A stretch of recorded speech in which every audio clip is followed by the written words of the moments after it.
Kia ora and welcome to another episode of The Leadership Lounge. I'm Katie, I'm your host. I've worked in healthcare for over 30 years and I now get to work with leaders and their teams so that people can feel supported, encouraged, connected, optimistic in the work that you are doing every day. The Leadership Lounge is a space for those that are working and leading in healthcare to take a moment, to get a fresh perspective, to take a breath, to get some new ideas so that they can keep going in the incredible work that you, again, are doing every single day. Now, today's topic has come from a question I got asked, and really it was a good question, and it also made me go, we assume so many things. We take for granted that phrases and words that we can use in our day-to-day work and being, everyone understands. And I think healthcare is particularly, I suppose all specialised industries are quite at risk of this kind of stuff. So the phrase that came up that I really wanted to check in was psychological safety. And I had made this huge assumption that it was kind of an understood topic. It's a phrase, it's a concept that I have been familiar with and understood a bit about for quite some time. So this is a Psychological Safety 101, if you like, or a beginner's guide, or a refresh, however you want to look at it. Now, I am smirking as I'm saying this because the kitten is in with me today and is now taking a particular interest in the microphone. So who knows? Who knows what's going to happen? But isn't that why you listen? Isn't that why you listen? Who knows where it's going to go? All right. We're going to start off with a definition. And I have to say, I'm going to reference a brilliant HBR article from 2023, which basically has done the same thing that I am saying now. You know, there can often be times where we get these concepts that come up, and it's just important every now and again to just stop, take a look, make sure that we all understand it. And also, as this article does, is to go, okay, and what about now? What about the context of now? So in the HBR article, the definition is that team psychological safety is a shared belief held by members of a team that it is okay to take risks, to express their ideas and concerns, to speak up with questions, and to admit mistakes, all without fear of negative consequences. Or, as one quote says, it's felt permission for candor. And in another website that I found that has got quite a lot of great information, it says that psychological safety refers to our perception of how the group will respond to us and our actions. Now, a couple of things I learned when digging into this a little bit more is that it's a group thing. It's not an individual. While we feel it on an individual level, this is about a group sense. So it's the learning behaviour of the group. It's a group property. And it's this kind of emergent thing about how this group operates. So that was a really important new thing that I learnt when looking into this concept of psychological safety. And the other thing, and this, I love it because as soon as you start diving into it, you can see how it connects with so many other topics. And why these things matter, why this makes a difference for us, is that we are group animals. We've evolved by working together. And so it's really important that we feel part of a group. So we have this need to constantly check and to reassess, do I belong here? Do I fit in here? And so that's why this ability to be able to speak up without fear of being ridiculed or embarrassed or, taken down a peg or two really matters to us as humans.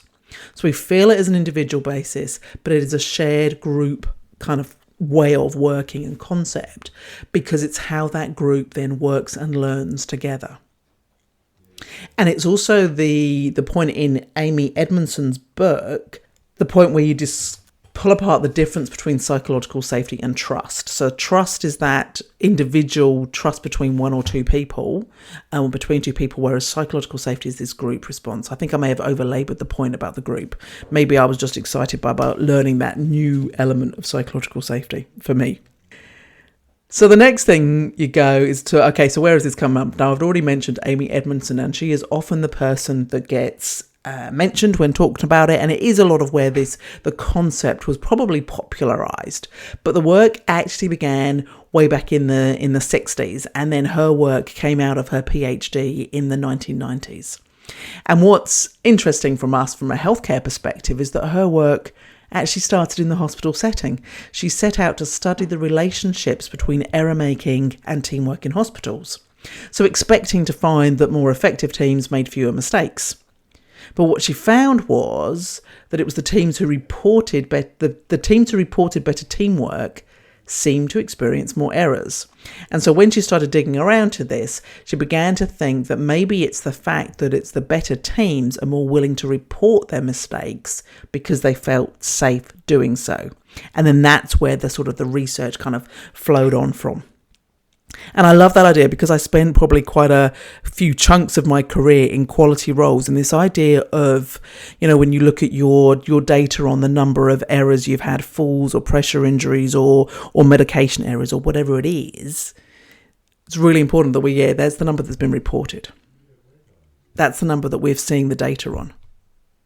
So reported is a really important factor here. It's not your definitive, that's how many X's we have. That's the number that have been reported. And so it does become really, really important, because if we're not prepared or understand the value in reporting some errors, then they're not going to get reported, then you're not going to know that they happened. And it's actually explodes completely this idea of patient safety from a perspective. But I don't want to go down that rabbit hole just yet, or not on this episode. We're going to try and stick with this trying to be a beginner. I've already gone off already. How long did that take me? Like 5 minutes. This idea of psychological safety. So that's where it started from. And I do think it's just great that it started in the hospital setting. All right then. So why does it matter? What does it give us? What do we have when we have psychological safety? Now, there's a great list of things, and Amy Edmondson pulls it into these 3 areas, in that when you've got psychological safety, all the members in the team feel engaged and motivated because they know that their contributions matter. They can speak up without fear of retribution or being pulled apart. So they're engaged and motivated. You kind of know that feeling, right? You also get better decision making because you get all these different opinions and concerns. You can say, hey, what about this? What about that? Have we thought about this? I'm not sure about that one. Hey, but what about this idea? Those type of conversations means that you're getting a diverse range of perspectives, and that will lead to better decision making. Those times where you're all just sitting around the table and everyone just says yes to the first idea because no one wants to upset that person. Not psychological safety. So you're going to get better decision making, better planning making, all of that stuff when you have psychological safety. And then the third thing is that you get this culture of continuous learning and improvement because people are comfortable to share mistakes and then learn from them as a group. Now, I'm about to start reading Amy Edmondson's new book, which delves a lot more into this idea of mistakes. So I'm getting quite interested by this concept as a whole. So what do we get then? What's the flow-on effect of those 3 things, if that's what we've pulled out? And one of the words that I really enjoyed or got quite excited about seeing in one of the more recent articles on psychological safety was the idea of vitality. We've got engagement and motivation, but they talked about vitality. And I just think in today's context, boy, we could do with some vitality. How would that feel for you if you could go, I'll have a bucket of vitality for my team. Thanks very much. So having psychological safety is going to have a positive impact on your team's performance. So that does make a difference to getting things done. Also, you're going to have greater innovation and creativity. And I sometimes wonder how important that is in healthcare. And particularly when a focus can be on particularly just getting things done and driving things through and following process. But I also think about the idea when you're sitting individually with a patient and you're trying to work something out, you do sometimes require that innovation and creativity. And I wonder if critical thinking is the important component in this aspect, because that's important in healthcare. The other things that your team gets when you've got psychological safety is resilience. And there's a really cool recent article by Amy Edmondson and a couple of other authors called Psychological Safety as an Enduring Resource Amid Constraints.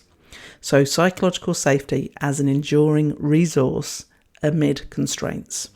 And this research article used the COVID period of time to understand things like turnover, burnout, resilience in different teams with or without psychological safety. And I think that's why today's context in healthcare, wherever you're working, constraints is a thing. Do more with less is the sort of the mantra. And what this article is saying is that psychological safety is a resource that you can use. And it's best if you've already started the work and you've already got it. But if you haven't, now is the time to start understanding what you're going to do to make sure that your team has psychological safety. All right, the cat is now sitting on the notepad. Could be doomed. Do I press pause? That's always the big question. The last thing that your team gets, if you've got psychological safety or the flow-on impacts of it, is this idea of learning. And I think in a world where there is a lot of change coming, that we're expected to pick up new ideas, and that you're also expected to be able to adapt and morph and work with different people at different times, a culture of learning is really going to make all the difference. So I think if we look at learning and changes in the same bucket, I don't know what I've got to think about buckets today, then again, psychological safety is going to be one of your core things for how you're going to bring about the changes that you want to bring about. So what's the flip side then? It's interesting on this. I was once in a group that was trying to define psychological safety for them and how do we just write a one sentence that what it is. And I was arguing that it's easier to describe what it isn't than what it is. I thought the what it is words were kind of, everyone would kind of nod their heads and go, of course we've got that. Whereas I think if you talk about what happens when you don't have it, or what it feels like when you don't have it, I thought they were a bit more powerful. But that was just me.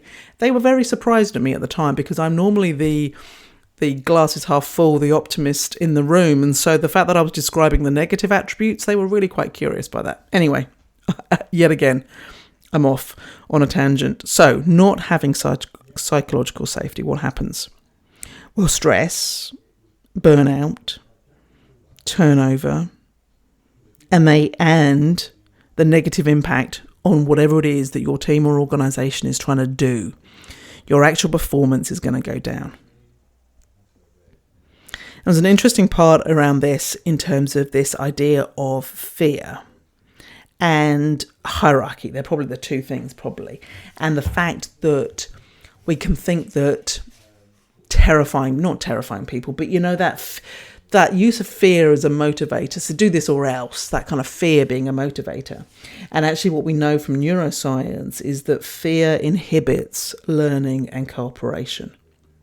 And this is a great tangent and connection with the SCARF model that we've talked about in past episodes. So I'll pop the links into the show notes. That idea, if you're using fear as a motivator, it is hard for people to do their best work when they are afraid. So why do we think that fear is this motivator?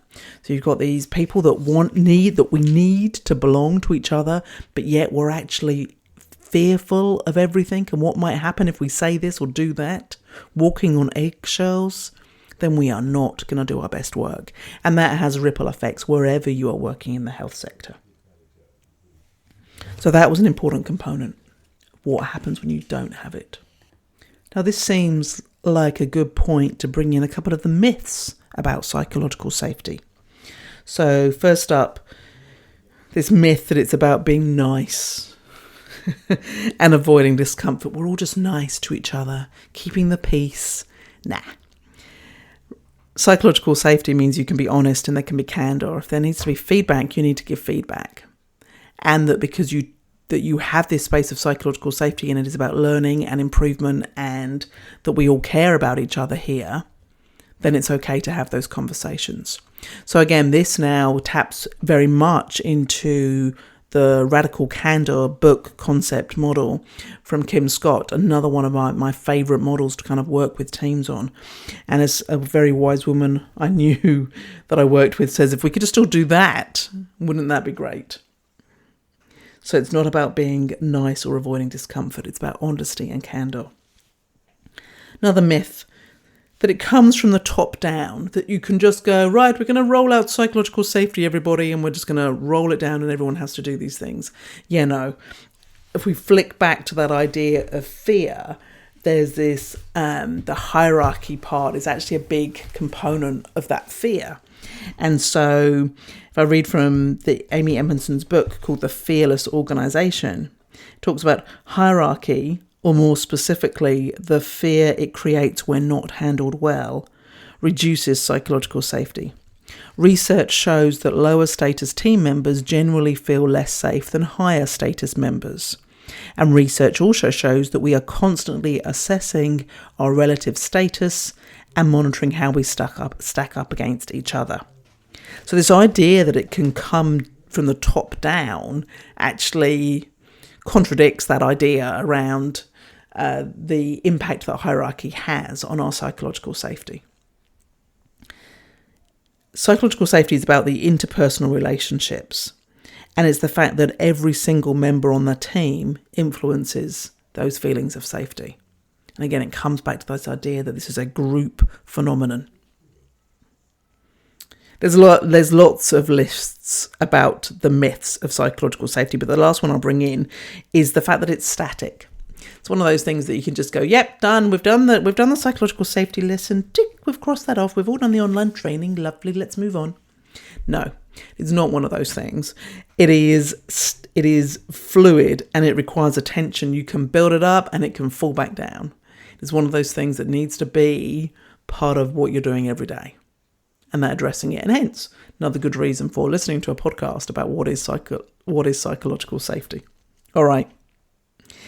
I found a really great video on Amy Edmondson's, what's it called? A website, that's what it's called. And she's got some references and some resources that send you to some really cool places where you can learn more, get some different resources depending on where you're at. And what I liked in this really short video was that she talks about the 4 domains of psychological safety.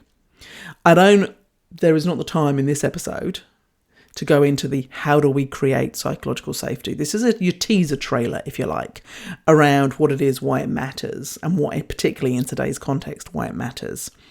But it is exactly as I started. It's one of those concepts that it's kind of like, okay, do we have it? Do we not have it? A bit like the idea of trust. It can mean so many things, and it's quite a chewy topic all on its own. So I liked this short video because she breaks it down into 4 domains that she describes particularly well as being more actionable. You can go, okay, we can take some action on these things.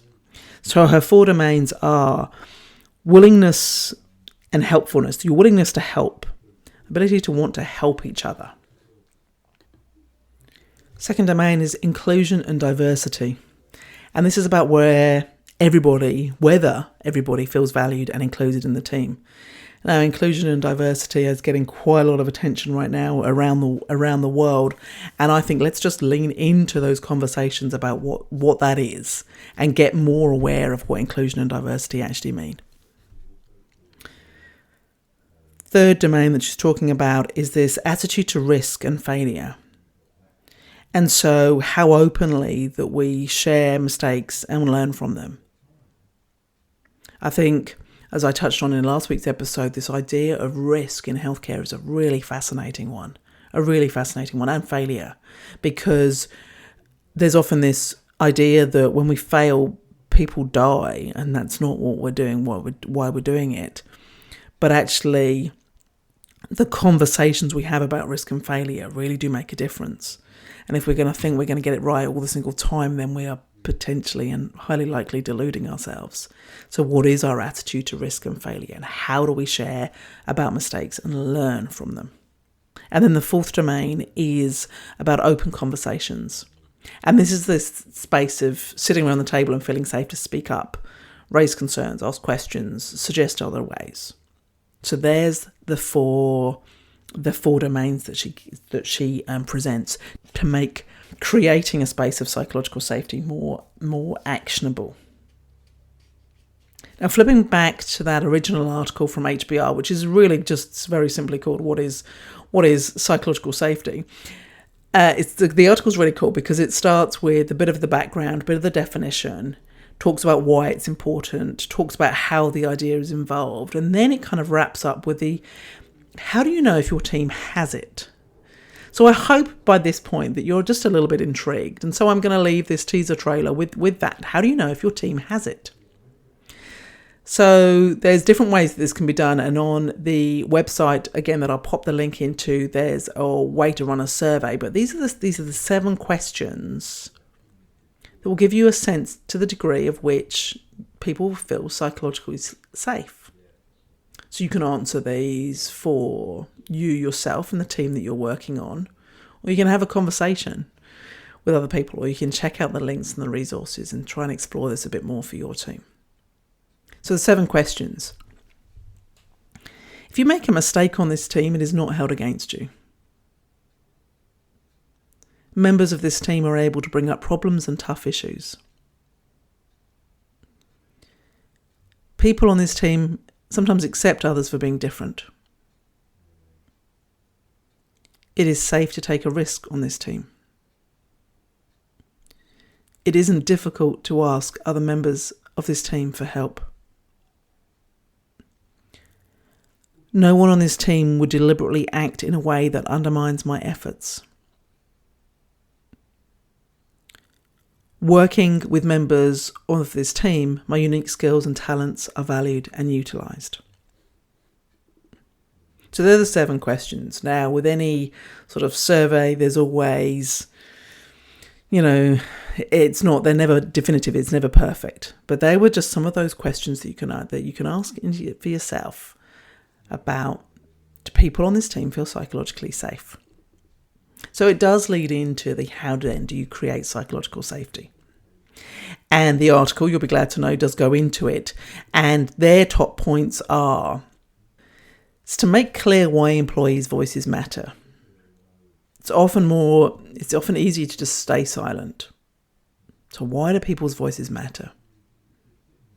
Admitting your own fallibility. If you can own up to how you've learned from your mistakes, it shows others how to do it. Actively invite input. Don't assume people are going to tell you what they're thinking or that they understand you want their input. You've got to be really explicit about it. What questions have you got? Where do you stand on this? You've got to respond productively. You can tell people you want their input or that it's okay to make mistakes, but if you then blame them or shut them down when they give you something or ignore them, then you're kind of losing the point here. You've got to replace that kind of curiosity. Tell me more. So there's just a few of the clues there. A few of the top tips or the hints. So I have mentioned Amy Edmondson's book called The Fearless Organisation. Another book to read is The 4 Stages of Psychological Safety by Timothy R. Clark. Recommended when I interviewed Fiona Michelle as part of the Fata Aura webinar series. That was her book that she recommended alongside Radical Candor. So these two do sit really nicely together around stuff. Okay. So we've had our refresh of psychological safety. What is it? The definitions for it. Where does it come from? What has been the background of it? Why does it matter? Particularly, what does it matter in today's context? Think of that idea of vitality, of reducing burnout, reducing stress, increasing your team's performance. And thinking about in this space of frequent restructures or lots of changes, this idea of learning, resilience, continuous improvement, that culture of wanting to understand and to be able to work together, very crucial in this context. And then this idea of working in a constrained environment. We do actually need innovation and creativity and critical thinking in those times. But it also, psychological safety, gives your team the sense of feeling respected and that they're making a difference and that they are part of a team that is focusing on addressing errors to enhance care. That's what people want to be part of. It's always interesting when I'm doing a podcast that is where I'm flicking between some articles up on the screen. I've got my notes that I've made. I'm flicking to books. I always feel like I'm a little bit more distracted rather than having the conversation. And it's my desire to present the information in a logical, coherent way so that you can pull something out of it. I guess for those ideas of just stopping and thinking for a moment right now, okay, what have you taken from this? What has been the most useful? Is it about, okay, yeah, it is a good time to just rethink, what do I understand about psychological safety? Is it to have a conversation with your team? Do you think we've got this or not? And how do you do that?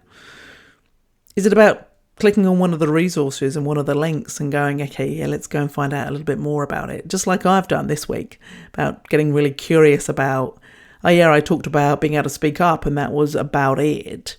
And now I've learned these new extra things. So I hope you've got something that you can think about, chew over, go and look up.